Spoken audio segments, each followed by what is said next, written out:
Operativo antidelincuencial.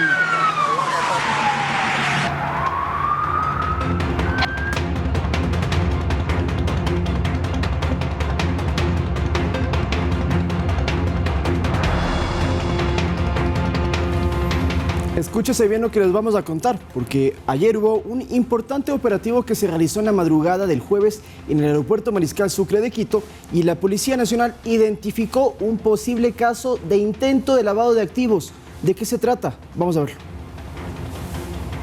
En esta maleta de mano se contabilizaron 2.1 millones de dólares en efectivo. Fueron detectados en el aeropuerto de Quito la madrugada de este jueves en pertenencia de una mujer ecuatoriana proveniente desde la República Dominicana. Las principales hipótesis de este sospechoso caso fueron reveladas por las autoridades del bloque de seguridad en rueda de prensa. Una de ellas sería que el dinero tendría como fin o sería destinado a los grupos armados organizados con posibles vínculos de actividades ilícitas.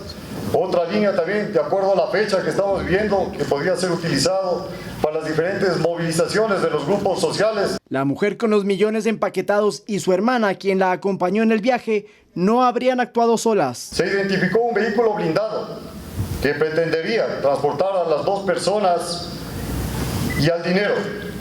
Además, se logró identificar la participación de 4 agentes aduaneros, quienes previas coordinaciones ayudaban a las dos ciudadanas a pasar desapercibidas los controles aduaneros. La tesis de inteligencia es que las mujeres iban a trasladar las altas sumas de dinero hacia la provincia de Santo Domingo de los Áchilas. Las investigaciones determinarán si efectivamente pretendían cubrir los gastos de actos vandálicos y terroristas en medio de la coyuntura nacional. Estamos empleando todas nuestras capacidades en inteligencia militar para evitar que manifestaciones pacíficas puedan ser infiltradas por el crimen organizado. Actualmente hay 6 personas aprehendidas, las 2 mujeres, el chofer del auto blindado y los 3 agentes de la aduana del Ecuador. En cuanto a los 2 millones de dólares, el presidente de la República, mediante un mensaje de redes sociales, indicó que una vez se supere la etapa de extinción de dominio, serán destinados para la preservación patrimonial del Centro Histórico de Quito. Ese dinero que aparentemente y según las líneas de investigación venía para ser destinado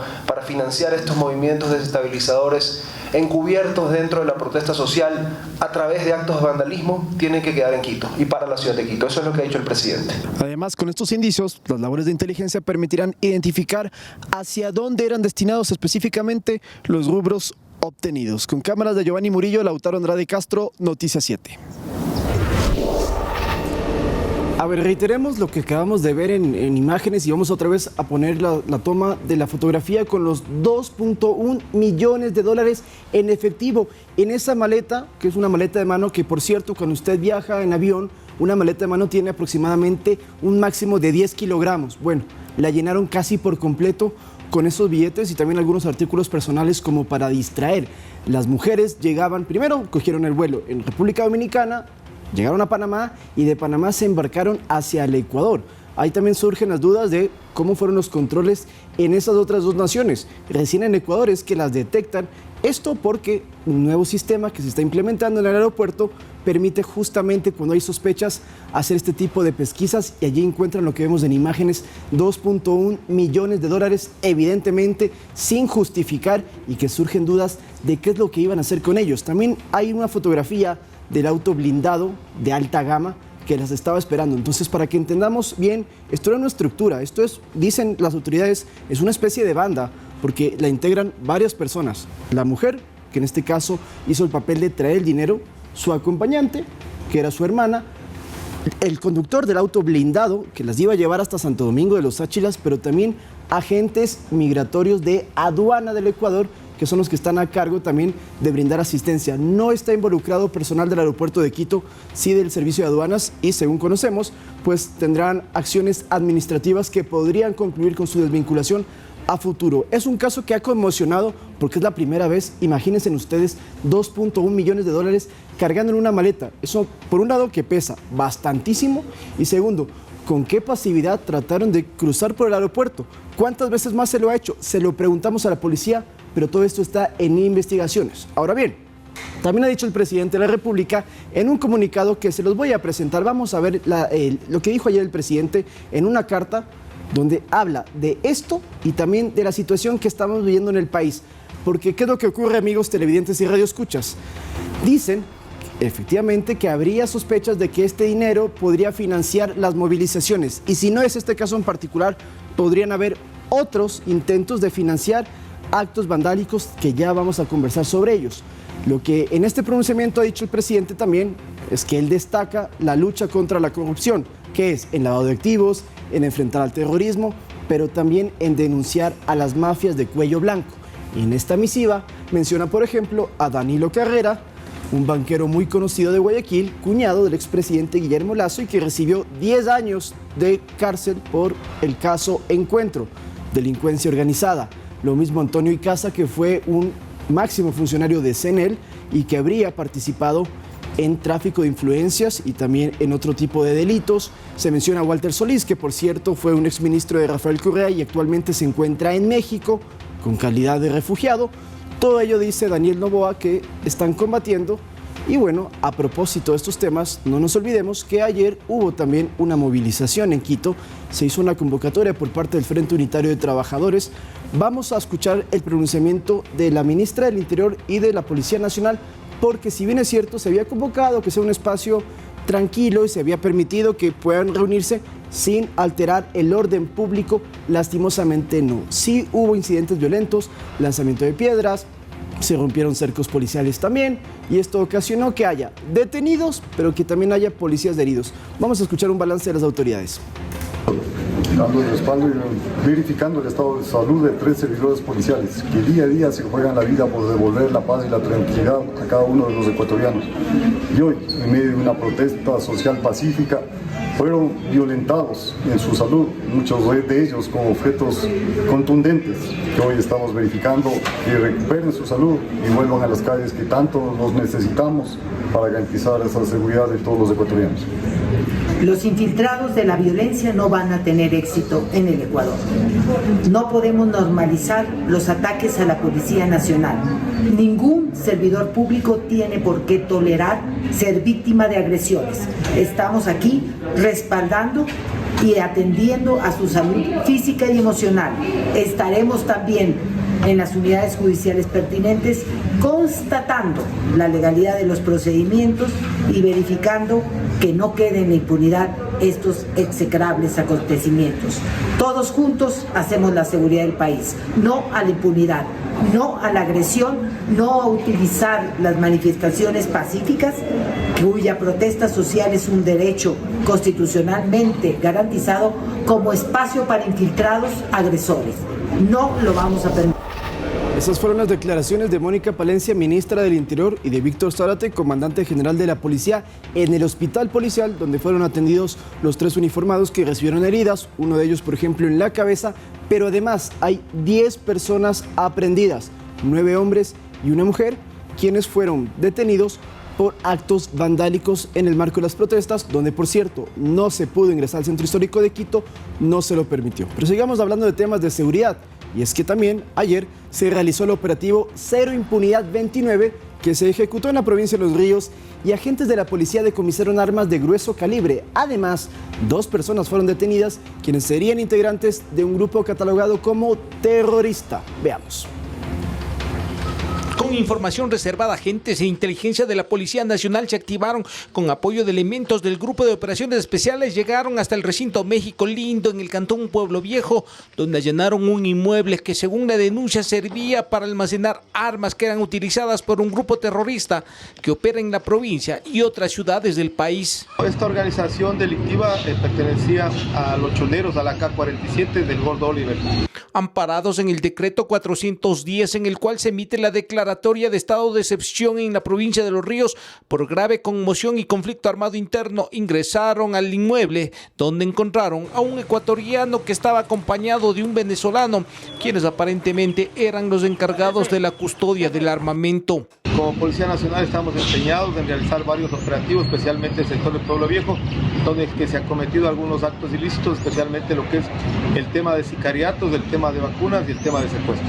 Entre los indicios encontrados, 2 fusiles, un revólver, 26 municiones calibre 7.62, así como 150 calibre 5.56, 7 cargadores, 3 chalecos de protección balístico, 4 granadas y equipos de comunicación. Que son fusiles para la guerra. También vemos que ahí hay chalecos antibalas nivel 3 para armas largas. Los 2 sospechosos no registran antecedentes. El armamento decomisado entró en cadena de custodia y fue entregado en las bodegas de la Policía Judicial. Iván Casamen, Noticias 7. Al menos 5,000 reservistas fueron incorporados a las filas de las Fuerzas Armadas para ejecutar labores como control en retenes fijos y móviles, fortalecer las fronteras, mejores operativos para el decomiso de armas y explosivos, rotación del personal en las cárceles, entre otras actividades. Se trata de nuevos militares que oscilan entre los 20 y 30 años de edad, quienes serán parte de una estrategia integral para la defensa de la soberanía nacional en el marco del conflicto armado interno, según han informado las Fuerzas Armadas.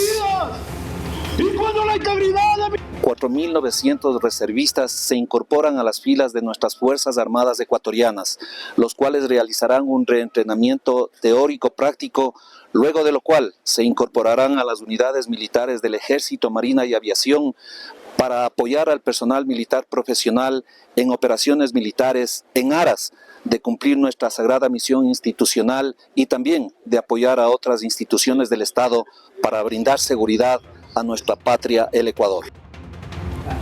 Por cierto, información de último minuto, literalmente de último minuto. Acaba de confirmar el SNAI que en la penitenciaría del Litoral, uno de sus guías penitenciarios, una mujer, fue asesinada la noche del jueves en la avenida Narcisa de Jesús. Esto sucedió en los exteriores del Centro de Privación de Libertad Femenino, Guayas número 2, y el SNAI va a presentar una denuncia ante la Fiscalía del Guayas para investigar este hecho violento. Reiteramos, una guía penitenciaria en Guayaquil fue asesinada la noche de ayer. Con esto vamos a cambiar de tema porque se vienen temas de energía.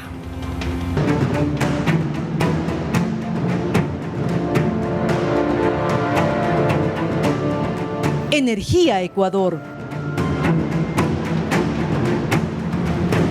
Atentos todos, usted que nos está escuchando, muy atento porque el Ministerio de Energía ya publicó en su página web los racionamientos de luz a escala nacional desde hoy viernes hasta el domingo, los cuales mantienen las 2 franjas de corte. Se mantienen 2 franjas de corte para un total de 8 horas sin el servicio eléctrico por la crisis energética, 8 horas sin luz. Según consta en los cronogramas publicados, los horarios de estos primeros días de la semana, es decir, los de lunes a jueves, son los mismos que mantendremos de viernes a domingo. Es decir, no hay modificaciones. El domingo se anunciará si los racionamientos siguen de 8 horas o pueden disminuir. También es posible que durante el fin de semana los cortes sean menores, de pronto 1 hora, 2 horas menos. Eso dependerá si la situación en los embalses y en las hidroeléctricas mejora a causa de las recientes lluvias que se han registrado en Quito y también en otras partes del país, principalmente donde están las hidroeléctricas, como es en el Austro o como es en la Amazonía. Así que no se olvide entonces, amigo televidente y radio escucha, 8 horas que se mantienen sin luz en 2 franjas. Y si no tenemos luz, eso no implica que nosotros no podamos tener algunos hábitos y poder modificar nuestras actividades normales, pero siempre pensando en ahorrar la energía eléctrica. Por eso vamos a hablar de algunos consejos que es muy importante que podamos conocer para implementar en el medio de esta emergencia eléctrica que enfrentamos como país, que puede provocar, ya sabemos, algunos síntomas de estrés o de ansiedad. Y para enfrentar la situación, los especialistas en salud mental recomiendan adaptarse a la situación con actividades familiares y físicas mientras se resuelve la crisis. La situación actual que vive el país con racionamientos de energía de varias horas ha obligado a las personas y a las familias a modificar sus actividades y adaptarse aunque en algunos casos pueden aparecer algunos síntomas de estrés o ansiedad. Como irritabilidad, dolor de cabeza, angustia, sobrepensamientos, en el sentido de que ¿qué voy a hacer porque no cargué mi celular? ¿Qué voy a hacer? No cargué mi dispositivo electrónico. Para enfrentar la situación se debe pensar que la emergencia actual pasará en las próximas semanas, pero mientras tanto debemos adaptarnos, dicen los especialistas, con actividades que se puedan compartir en familia o personalmente, como el ejercicio. Por ejemplo, reunirnos en casa, desempolvar los juegos de mesa, tratar de conversar, tratar de que la comunicación asertiva mejore, e incluso si es que tenemos una lámpara o focos recargables, poder realizar un lugar donde podamos realizar ejercicio, por ejemplo. Al final es importante buscar soluciones positivas y no sobrepensar las cosas para evitar el caos y afectaciones a la salud. En el caso de pacientes que tienen una sintomatología mucho más aversiva, la recomendación sería que puedan utilizar ejercicios de respiración. Hay un ejercicio rapidito que es el 4-2-8, inhalamos en 4 tiempos, retenemos en 2 y soltamos en 8 tiempos. Podemos hacerlo unas 4 o 5 veces si identificamos que la sintomatología va ascendiendo. También podemos realizar ejercicios de yoga. En casos más complicados se recomienda acudir a su médico de confianza. Rommel Garzón, Noticias 7. Qué importante sin duda que es la salud mental, sobre todo en estos momentos, algo similar a lo que era en la época del COVID con el confinamiento. En fin, cuando volvamos de la pausa tendremos más información y esta es la noticia del día de ayer porque la Universidad de Santo Domingo, la Universidad Pública de Santo Domingo ya es un hecho, ya fue aprobada y en 2025 por primera vez en su historia, la provincia más joven del país tendrá su propia universidad estatal para recibir a 8,000 estudiantes, no solo de esa provincia, sino que de los alrededores. Más información cuando regresemos.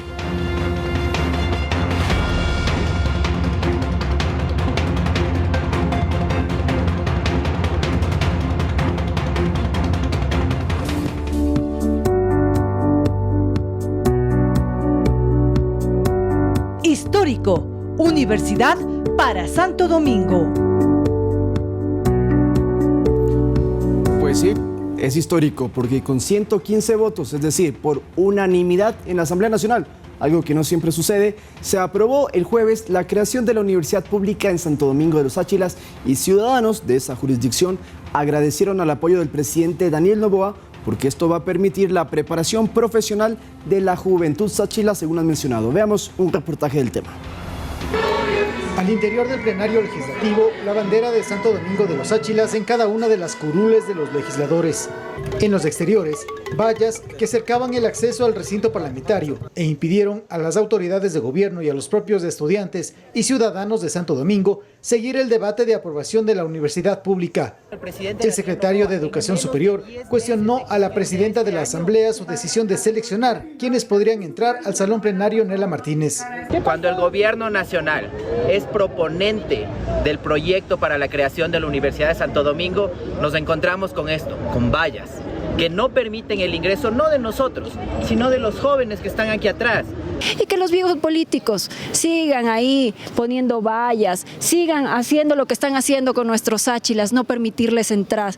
Que les dé vergüenza, sobre todo a la presidenta que es de Santo Domingo, que no permite a la comunidad sáchila ingresar, que le dé vergüenza. En el principal salón de la Asamblea, instalado ya el debate, legisladores de varias tiendas políticas hablaron de la importancia de que Santo Domingo cuente con su primera universidad pública.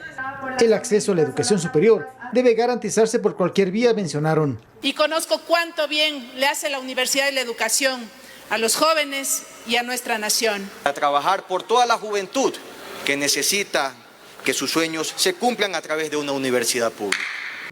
Al final, con 115 votos, es decir, por unanimidad, se aprobó la creación de la universidad. Palabra presidencial cumplida, según legisladores de la bancada oficialista. Ha sido un gran trabajo y aquí el presidente una vez más demuestra que es su prioridad la educación de nuestros jóvenes. Y en menos de 10 meses, en un tiempo récord, hicieron lo que no hicieron en años. En su cuenta de X, el jefe de Estado, Daniel Noboa, manifestó: en marzo le hice una promesa a los jóvenes de Santo Domingo, que tendrían su propia universidad, a pesar de que se ensañaron en negársela, votando incluso en contra. Felicito a los asambleístas que recapacitaron, al punto de querer incluso ser proponentes del proyecto. Me alegra haberlos contagiado con el ímpetu de cumplir los sueños de nuestros jóvenes. La Universidad de Santo Domingo ya cuenta con partida presupuestaria y desde hoy es una realidad. La Universidad Pública de Santo Domingo ofrecerá inicialmente 4 carreras profesionales: agronegocios, emprendimientos de innovación social, alimentos y medicina veterinaria. Eso pues ampliando la oferta académica que posteriormente, dependiendo de la necesidad que exista en esta provincia, pues se va a ir ampliando. Una comisión gestora se encargará de la organización de la parte administrativa y logística del alma mater. El ingreso a las universidades es limitado y con la creación de esta nueva universidad pues ampliaría realmente esa oferta académica, el cupo y la oportunidad a que miles de jóvenes puedan también estudiar en esta nueva institución. La Universidad Pública de Santo Domingo recibirá a sus primeros estudiantes en el transcurso del primer semestre del próximo año. Javier Ceballos, Noticias 7. Por iniciativa del presidente Daniel Noboa, en menos de 10 meses la provincia de Santo Domingo de los Áchilas puede contar ya con su universidad pública, que ya sabemos fue aprobada, y esta arrancará con un presupuesto inicial de $35 millones y ofrecerá inicialmente a toda la juventud sáchila 4 carreras universitarias. Pero hagamos un repaso histórico para entender cómo fue el proceso a que llegáramos a este momento que, insisten los habitantes de Santo Domingo, es histórico. Fue en marzo pasado en donde el presidente Daniel Noboa comprometió su apoyo y decisión de todo el aparato gubernamental para que la provincia de Santo Domingo de los Áchilas tenga su primera universidad pública. Contar con una universidad cerca de sus hogares ha sido el sueño de muchos jóvenes que quieren triunfar en la vida. Esto es fundamental. Sin embargo, es algo que siempre se les fue negado y postergado. Una universidad en Santo Domingo significa que sus jóvenes no tengan que emigrar, asumiendo los costos de su estadía en lugares donde muchas veces están solos, lejos de sus familias, de su entorno y de sus raíces. Derecho de acceso a la educación superior que le fue negado a la juventud sáchila, según expresó la ex asesora presidencial Diana Jácome. Recordarles que fue la propia presidenta de la Asamblea quien le dijo no a la educación superior cuando votó a favor del archivo de la reforma a la Ley Orgánica de la Educación Superior. Le dijo no. Claro, hoy le toca aprobar la ley, porque el presidente sí lo hizo, cosa que no hizo su líder, que le dijo en territorio, en mi tierra, dijo que no va a construir una universidad. Ese es el nivel de presidentes que teníamos. El proyecto de ley de creación de la Universidad Pública de Santo Domingo de los Áchilas pasó en el Pleno del Legislativo un primer debate y fue el pasado 17 de noviembre que en la Comisión de Educación del Parlamento se aprobó el informe para segundo y definitivo debate. Para el secretario nacional de Educación Superior, César Vázquez, esta universidad cambiará la perspectiva de la juventud de la provincia de Santo Domingo respecto a su futuro en cuanto a su preparación profesional. El gobierno nacional es el proponente de este proyecto, es quien lo impulsó y quien después de 6 años que estuvo establecido en la Ley Orgánica de Educación Superior y que ningún otro gobierno, ningún otro secretario, ningún otro asambleísta lo hizo, hoy lo estamos haciendo realidad. Bueno, es una excelente noticia para toda nuestra provincia, teniendo en cuenta que nosotros no tenemos ninguna universidad estatal. Anteriormente teníamos unas extensiones, yo incluso me gradué en una extensión de la Universidad Central hace algunos años, luego retiraron las extensiones y ahora gracias al señor presidente Daniel Noboa, que prometió en campaña, nos está cumpliendo con la universidad, con la creación de la universidad. En menos de 10 meses, esta universidad vio la luz. Al momento cuenta con una disponibilidad presupuestaria de $350,000 para estudios que complementen el expediente técnico administrativo. Para su funcionamiento, la Secretaría Nacional de Planificación dispuso un presupuesto de $35 millones para los primeros 5 años de trabajo. Javier Ceballos, Noticias 7.